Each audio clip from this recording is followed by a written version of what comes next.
ഒരു ബേർഡ് ഹൗസാണ് ഇന്ന് നമ്മൾ ഉണ്ടാക്കാൻ പോകുന്നത്. അതിന് വേണ്ടിയിട്ട് ഞാനിവിടെ ഒരു പ്ലാസ്റ്റിക് ബോട്ടിൽ എടുത്തിട്ടുണ്ട്. അതിന് രണ്ട് സൈഡും ഇങ്ങനെ മാർക്ക് ചെയ്ത് കൊടുത്തിട്ടുണ്ട്. ആ ഭാഗത്തിൽ നമ്മൾ കട്ട് ചെയ്തെടുക്കണം. ഇങ്ങനെ കട്ട് ചെയ്തെടുത്തിട്ടുണ്ട്. ഇനി ഇത് ഈ പാറ്റേണിൽ കട്ട് ചെയ്തെടുക്കാം ഒരു ഭംഗിക്ക് വേണ്ടിയിട്ട്. ഇതിൻ്റെ രണ്ട് വശത്തുമായിട്ട് ഒരു ഹോളിട്ട് കൊടുക്കണം. പിന്നെ സെൻറ്ററിലും ഇതുപോലെ മാർക്ക് ചെയ്ത് ഒരു ഹോള് പക്ഷിക്ക് കയറാൻ പാകത്തിനായിട്ട്. എന്നിട്ട് ഇതിലേക്ക് കുറച്ച് വാൾപുട്ടി, കുറച്ച് വെള്ളം ഉപയോഗിച്ച് ഈ പരുവത്തിലൊന്ന് മിക്സ് ആക്കിയിട്ട് ഇതിൻ്റെ മുകളിലേക്ക് തേച്ച് പിടിപ്പിക്കുക. കുറച്ച് റഫ്നെസ് കിട്ടാൻ വേണ്ടി. പക്ഷേ ഇതിൻ്റെ ആവശ്യമില്ല, അല്ലാതെ തന്നെ പെയിൻറ്റ് ചെയ്താൽ ഇതിൽ പിടിക്കുന്നുണ്ട്.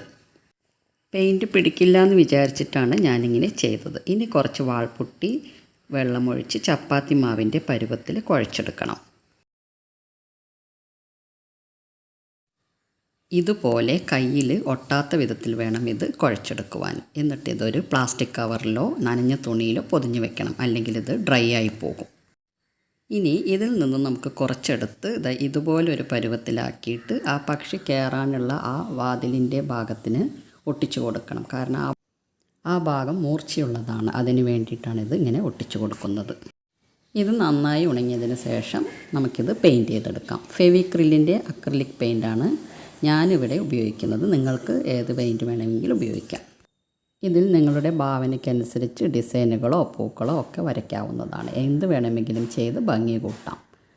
നന്നായി ഉണങ്ങിയതിന് ശേഷം നമുക്കിതിന് മുകളിലേക്ക് വാർണിഷ് അടിച്ച് കൊടുക്കണം. ഈ വാർണിഷാണ് ഞാനിവിടെ ഉപയോഗിക്കുന്നത്.